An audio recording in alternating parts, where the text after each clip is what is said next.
Hi, I'm Jim, and I want to share my story. Sometimes, when you're content, you might overlook what's really happening around you. But then, unexpectedly, you discover that your wife is having an affair, and your world turns dark. JT and I are both members of a beer club in Atlanta. He recently revealed that his wife of 25 years had been cheating on him for over 24 years during one of our club meetings.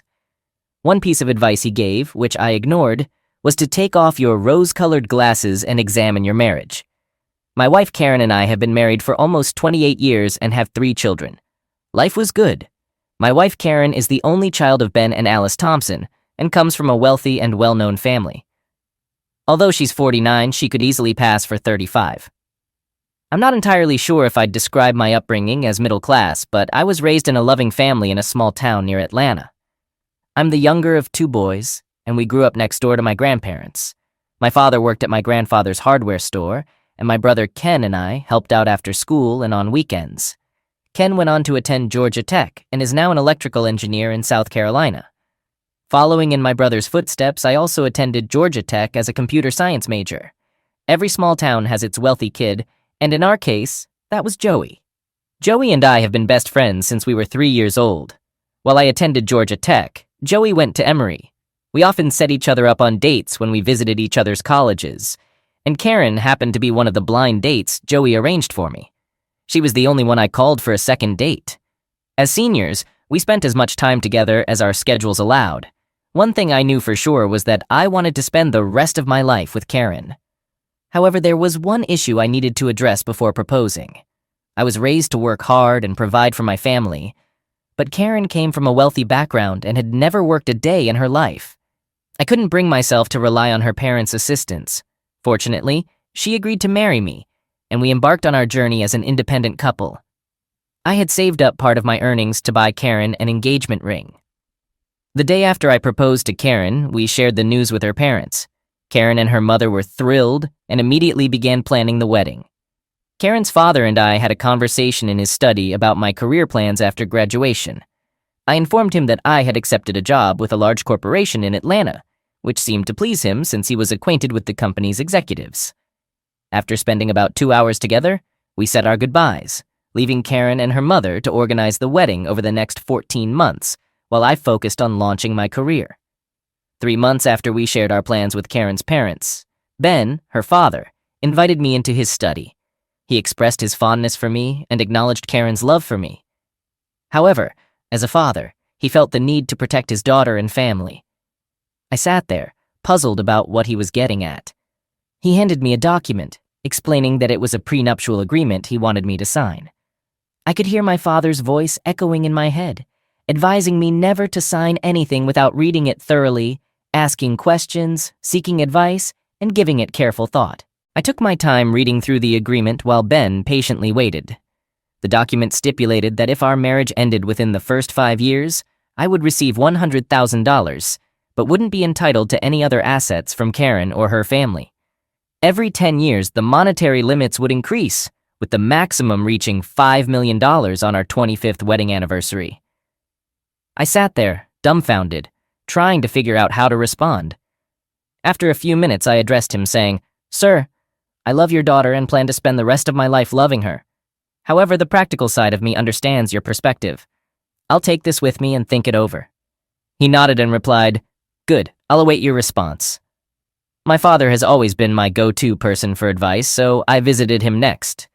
Dad meticulously read through the document twice before offering his thoughts. He said, "Jim, we both understand why Ben wants this agreement, and the way it's written, it primarily protects his family's interests. The real question is, what do you want out of this marriage, and what do you want to safeguard for yourself?" We delved into my aspirations, emotions, dreams, and long-term vision with Karen. Dad continued, "I've always believed that if someone asks you to make sacrifices, they should be willing to make some as well. Ben's attorney is representing the Thompsons' interests, as he's paid to do. They might see you as a country boy with less to lose and more to gain. Both you and I can understand the reasoning behind this agreement. Ben may believe you love Karen now, but he's concerned about unforeseen developments down the road. If we were in his shoes, we might do the same." He paused, then added, "Jim, marriages can falter for various reasons. This prenuptial covers any possible reason. Being together in college is one thing, but being a married working couple is another. Can you and Karen overcome challenges that may arise, such as differences in jobs, friends, finances, or family dynamics? Would you ever want Ben's money because your marriage didn't work out? What circumstances could lead to that decision? I'm grateful I discussed this with Dad. I also consulted my brother Ken, who provided similar advice to our father. After talking with several other trusted individuals, I knew the changes I needed to make to the prenuptial agreement and how to discuss them with Ben. During a later visit to Karen's family home, I approached Ben for a private conversation. We moved to his study, away from the wedding preparations happening elsewhere. It was there that I brought up the prenuptial agreement he had given me some time ago. I explained to Ben that after careful consideration, I had some proposed changes to the agreement. He listened attentively and encouraged me to go on. Here's what I suggested. In the first 10 years of our marriage, he would contribute $100,000 annually to an investment account. We would jointly make investment decisions and review them quarterly. I believed this would strengthen our bond. If our marriage ever ended in divorce, he would retain the money. Any assets acquired by Karen and me during our marriage would be split evenly, except for gifts or inheritances from our parents. In the event that our marriage ended due to my betrayal, Ben would keep the funds, while Karen would inherit all marital assets, excluding gifts from our families. Conversely, if Karen were to be unfaithful, the funds would belong to me, and I would claim all marital assets, again excluding any family gifts. When we reached our 43rd wedding anniversary, control of the investment account would transition to both Karen and me. I gave Ben some time to think over these terms. He seemed relaxed and expressed his gratitude for the sentiment behind my proposals. He particularly liked the idea of the joint investment, but had questions about the significance of the 43-year mark and the inclusion of infidelity clauses. I explained that at 43 years, Karen and I would both be 65, an age often associated with retirement.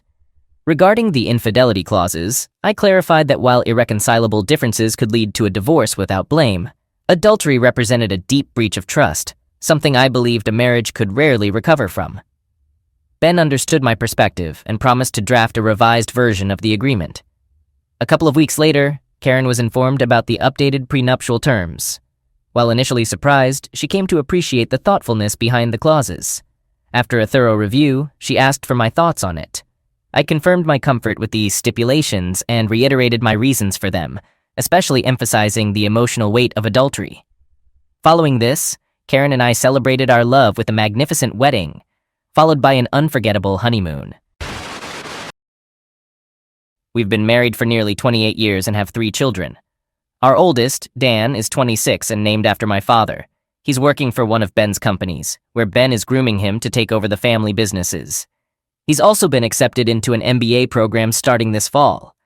Benny, 25, has a passion for the outdoors and joined my dad after graduating from college. As you can see, Benny is named after Karen's father. My dad is delighted to have a family member taking over the farm and hardware store. My brother and I left the farm as soon as we could. Amy, our youngest, turned 18 3 months ago and has me wrapped around her little finger. She's our most talented athlete and has received a full scholarship to play soccer at UNC next year. After our boys left for college, I converted the basement game room into a brew pub.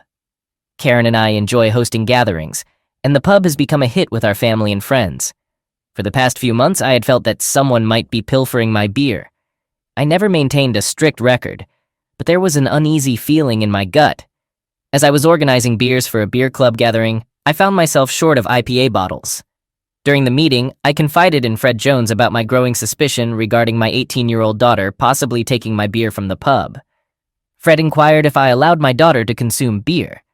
I explained that while I did allow her a sip if she was interested, I couldn't imagine her taking whole bottles. I further expressed my observations that the beer tended to vanish whenever I was away on trips. I was sure it wasn't Karen since I had never seen her completely drink a beer, given her preference for wine. And while my sons enjoyed my brew, they always left with a case of their own, leading me to believe Amy and her friends were the culprits.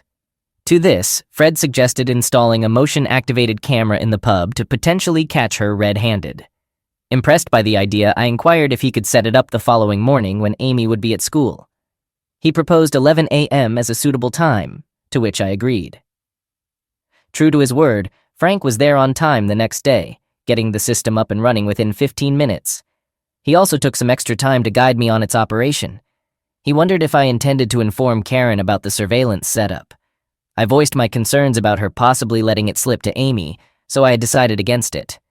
He was curious about my travel plans, and I shared that I was scheduled to visit Cleveland the next week.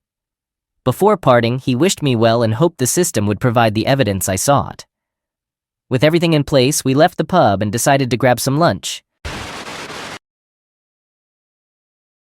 Over the next 2 weeks, I made it a routine to enjoy a beer in my pub while checking the surveillance tape.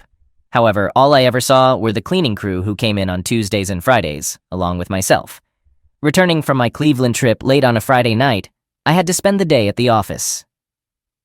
In the evening, Karen and I had dinner with her parents and attended a play. On Saturday, we hosted a barbecue at our house. Sunday, after attending church, we visited my parents. When we returned home, I decided to take a nap in my easy chair. On Monday night, while Karen was at a meeting and Amy was at soccer practice, I finally mustered the courage to review the tape. 5 minutes into watching the footage, my world shattered.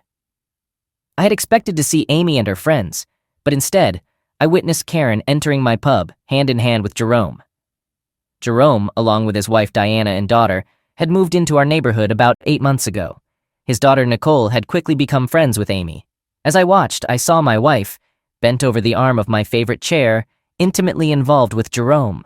I sat there numb for who knows how long. It wasn't until I realized I was watching footage from the Saturday barbecue that I snapped out of my daze. I deeply regretted not installing audio recording along with the camera. The initial shock I felt soon gave way to anger, which then escalated to pure rage.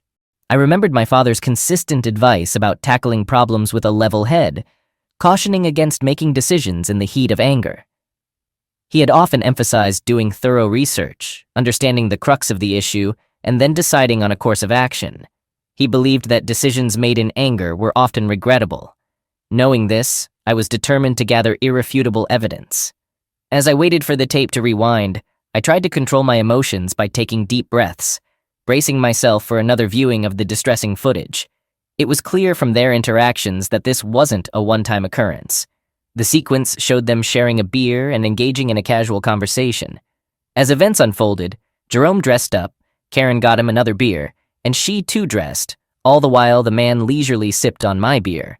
Not only had he deceived me by getting involved with my wife, but he also had the audacity to drink my beer and even take some bottles with him. I decided to consult Frank and gave him a call. After introducing myself, I asked if he had a moment to speak. When Frank wondered if I had caught my daughter stealing my beer, I corrected him, informing that the tape had revealed my wife with our neighbor and expressed my need for his expert advice. Recognizing the gravity of the situation, Frank conveyed his sympathies and inquired about what I specifically needed. I told him I needed comprehensive assistance, and we settled on meeting the next day at 4 p.m. To my relief, Karen hadn't returned home yet, giving me some time to compose myself. About an hour into my reflection, Amy approached me, and I took a moment to reassure her that I would be there for her soccer match. I don't typically avoid problems, so I chose to stay awake and wait for my unfaithful wife to return home. I can't help but wonder if she was actually at a meeting that night or if she was involved with someone else. Regardless, I figured Frank would uncover the truth. I entered Frank's office at 3:55, mentally prepared for what was about to happen. Frank expressed his sympathy regarding Karen's betrayal. I mentioned that I had spoken with JT, and he had informed me about Frank's expertise in handling such cases. I asked Frank for his professional advice, making it clear that I was aware of the prenuptial agreement and stressing that we had all the necessary evidence to prove adultery. I was eager to know his strategy. I was determined to gather comprehensive information about Jerome, his background, connections, and family. I wanted him to be closely monitored in every aspect of his life, as I was determined to make him face the consequences for disrupting my life. My intentions extended to Karen, and I wanted her to be under continuous surveillance as well. Frank acknowledged the extensive nature of this task and explained that it would require a significant amount of time and manpower. He assured me that the process would begin the very next day and suggested installing surveillance equipment in my home and Karen's vehicle, which I thought was a good idea. I expressed regret for not having audio recordings from the previous week and asked about my upcoming trip. Frank reminded me of my upcoming trip, which was scheduled for 3 weeks from then and would last for 4 days. He was confident that by the time I returned, a substantial amount of information would have been collected. When he inquired about the tape, I confirmed that I had brought everything he had specified. When we discussed the logistics of installing the surveillance system, I mentioned that Karen had her regular bridge game on Thursdays, which could be a possible opportunity for the installation. When he asked about the time required, I was informed that it would take about 2 hours. We agreed to meet at my house the following Thursday at 9:30. As I left Frank's office, I felt a slight sense of relief, knowing that proactive measures were being put in place. However, the 3-week wait that followed seemed endless. When it finally came to an end and I set off supposedly for Austin, I had a feeling that it was my final goodbye to Karen. Mike Ford had meticulously prepared all the necessary legal documents, which were securely stored in my briefcase, ready for the upcoming confrontation. I changed my destination from Austin to JT's place, fully aware that the following day would mark the end of my marriage. As expected, Frank later gave me the troubling news I had mentally prepared for. He told me that shortly after I left, that man had come to my house, and they had engaged in their secret affair right in our bed. To make matters worse, Frank mentioned that Karen had even invited him for the next night, as Amy would be away at a friend's house. After a lot of thinking, I decided how to handle Karen's infidelity. Although a part of me wanted to confront them in a dramatic fashion, I chose a more measured approach. The next day, I reached out to Karen's father, asking for a private meeting at his office to discuss an important matter. Recognizing the seriousness of my request, he agreed to see me that evening at 6:30. When I arrived, Ben looked puzzled. My unusual request to meet in that setting had clearly piqued his curiosity. I began by expressing my deep respect for him, likening it to the respect one has for a father. I then explained my situation, revealing my intention to serve Karen with divorce papers due to her adultery. Shocked, he asked for more details, so I told him the painful truth. I had obtained video evidence of Karen's affair with her lover, right in our marital bed. To emphasize the seriousness of the situation, I added that even at that moment they were repeating their actions. He was visibly shaken and wanted to know my next steps. I shared my initial desire to confront them dramatically at our home, but then suggested a more restrained approach, mainly out of respect for him. Over the next 45 minutes, we discussed my proposed plan, and we eventually agreed that it was the most sensible way to proceed. At 9:15, Ben and I convened at my residence, joined by Frank Jones, Brad Williams, Mike Ford, and Steve Collins, an Atlanta police detective. Following the introductions, Frank updated us on the situation unfolding in the master bedroom. Karen and her lover were indiscreetly involved. As we exchanged words on the porch, Frank was alerted via his earpiece about the ongoing intimacy within. Upon gaining entry into the living room, I turned my attention to Ben, suggesting he might prefer to stay downstairs given the circumstances. It was a delicate situation, considering his relationship to Karen. I reiterated that I harbored no ill will towards Karen that could lead to physical harm. As our group proceeded upstairs, Brad, equipped with a video camera, led the way. The intention was to capture undeniable evidence before confronting them. We aligned outside the bedroom, the muffled sounds of intimacy emanating from within, giving us pause. It was clear they were sharing more than just a physical connection. Preparing ourselves, we made our entrance. The sight that greeted us was Karen, attempting modesty with a sheet, and Jerome, rather ineffectively using a pillow as a shield. Without wasting any time, I began the introductions. Frank the investigator, Mike my attorney in the impending divorce, Steve the detective, and Brad behind the camera. The atmosphere was heavy as I explained my restraint from reacting violently. I made it abundantly clear that our home had been under surveillance, capturing every deceitful act for the past weeks. Addressing Karen, I laid bare my knowledge of her past with Jerome and her motives for marrying me. The room's tension intensified as I recounted how she had chosen me over Jerome, primarily to appease her parents and ensure the continuity of the family line, a purpose now fulfilled with 3 heirs. As Karen attempted to interject, I silenced her, emphasizing the pointlessness of any explanations. The evidence against her was overwhelming. Especially damning was her invitation to Jerome, recorded not long after my departure. Turning my focus to Jerome, I noted his impressive skill at deceit.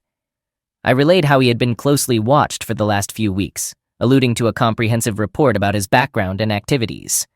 To further the humiliation, I instructed Frank to display the findings on a DVD for the pair, especially wanting Karen to see Jerome's true colors. The video revealed Jerome's blatant betrayal of Karen, showing him intimately involved with 2 other women. The climax of the video was a recent dining scene where Jerome openly discussed his affairs with his friends. In the video, he boasted about continuing his affairs with married women, specifically mentioning Karen. He reminisced about Karen visiting him on her wedding day and her promise to remain faithful to her husband after one final encounter. He scornfully remembered how she had recently confessed a desire to marry him, expressing doubts about ever considering marrying her. The impact of these revelations was immediate. Jerome became furious, accusing me, while Karen, overwhelmed with emotion, curled into herself, tears streaming down her face. Sensing the tension, Frank and Steve positioned themselves closer to Jerome, trying to calm the situation. They assured him they meant no harm unless provoked and hinted at Jerome's wife and her brothers being displeased upon discovering his infidelity. They suggested he get dressed quickly. I then informed Jerome that his past actions were now known to everyone, as the evidence had been given to his wife and the husbands of the other 2 women. Furious, Jerome threatened me, unaware that he had just incriminated himself in front of a lawyer and a police officer. Mike promptly handed Jerome a set of documents, divorce papers from his wife. I conveyed his wife's strong desire for Jerome to never enter their home again. In a surprising twist, I told Jerome about his brothers-in-law, who were already waiting downstairs to escort him out, clearly not in a pleasant mood. To make matters worse, I revealed that they had played a significant role in gathering evidence of his numerous affairs. As Steve led Jerome away, I turned my attention to Karen. I challenged her to consider the magnitude of her betrayal. How would it feel knowing she was just another conquest for Jerome? What was it like to come to terms with the fact that she had destroyed our family for someone like Jerome? Drawing from our history, I reminded her of a pact we had made 3 decades ago. Infidelity would be the ultimate breach of our bond. She hadn't just ended our marriage. She had cast a dark shadow over every cherished memory and future family event. In the eyes of our children, our parents, and our friends, her actions made her a deceiver. Seeing her now filled me with visceral disgust, and it pained me to think that I had devoted 30 years to someone so undeserving. She appeared pitiful, lying on the bed with tears streaming down her face, hiding beneath the covers. I informed her that I no longer considered her worth my time and urged her to get dressed quickly. Her father was waiting downstairs, and he wasn't thrilled about discussing her actions with Alice. I emphasized that I had nothing more to say to her and urged her to hurry. When she expressed reluctance to let her father see her in her current revealing outfit, I reminded her that she had the choice to change quickly or be taken downstairs as she was. She asked for a different outfit, but I stood firm. Her complaints about privacy were met with a reminder that those present had already seen much more compromising footage of her. The urgency was clear. The outfit she had previously worn was, to put it mildly, provocative. A sheer blouse, an extremely short leather skirt, and high heels. When I escorted her downstairs in that attire, the shock on Ben's face was evident. He couldn't believe his eyes and expressed concerns about taking her home looking like that, worried about both Alice's and his own reactions. I was torn. I wanted her to feel the embarrassment of her clothing choice, but I also respected Ben and Alice. As the weight of the decision hung in the air, only the steady ticking of the grandfather clock broke the silence. Understanding Ben's discomfort, I offered a compromise. Steve could drive them home in Ben's vehicle, and I would follow behind. Then, as a final sign of respect for Karen's parents, I allowed her a brief opportunity to change her clothes. She wasted no time going upstairs and returned shortly after wearing an outfit that was far more modest, resembling that of a typical mother. Before she departed, I approached her and removed her engagement and wedding rings, stating that she didn't deserve them. When she tried to take her purse, I stopped her, insisting she would leave with only the clothes she was wearing. Ben, appreciating my earlier gesture, extended his hand in gratitude, assuring me he would take it from here. Telling the children about their mother's affair was the hardest thing I've ever had to do. Seeing the pain in their eyes, answering their questions, and witnessing them cope with their mother's infidelity was heartbreaking. When Karen cheated on me, she also cheated our children out of a family.